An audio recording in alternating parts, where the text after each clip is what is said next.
વિચારું છું હું બનાવું એમ. તો પણ અહીંયા દૂધ પાક બનાવી. ના રે ના, દૂધ પાકમાં તો કેટલો ખર્ચો થાય. પણ દૂધ અમે લાવ્યા, તારે ખાલી ચોખા ને મોરસ લાવવાનું છે. તો ચોખા ને મોરસ અહીંયા છે જ તે.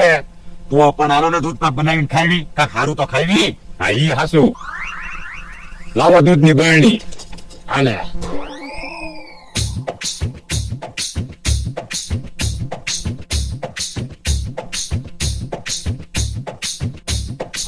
દૂધ પાક બની જાય ને પછી ગામમાંથી પૂરી લઈ આવી, દૂધ પાક ને પૂરી ખાવી. હા દૂધ પાક જો મસ્તીનો બનાવું.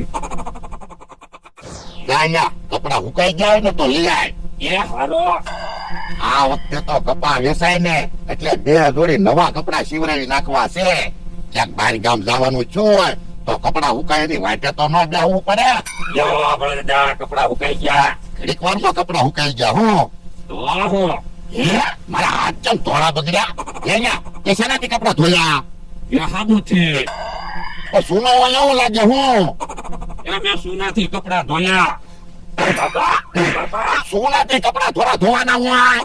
તો પણ તમારા કપડા હારા જ નહોતા થતા. તમે કીધું સોનામાં કપડા બોલી દઉં તો ધોળા થઈ જાય ને. કેવો માણસ છે. હવે મારે સોના વાળા કપડા પહેરીને બારગામ કેમ જવું? તોય કોઈને ખબર નહીં પડે કે સોના વાળા કપડા છે. પણ વાહનમાં મારી પડખે કોક બેઠું હોય તો એના કપડા ન બગડે. તો પણ સ્પેશિયલ વાહન બંધાવીને વ્યા જાવ તો તમારી પડખે કોઈ બેરે જ નહીં. સાનો નાના બે ને જા કપડા પાણીમાં પલાળી દે. સુનો તો ઉયો જાય. હારું.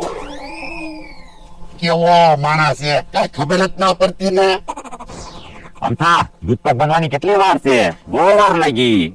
ઉભા રહે ને દૂધ પાક સાચી જોઈ હમણાં ખબર.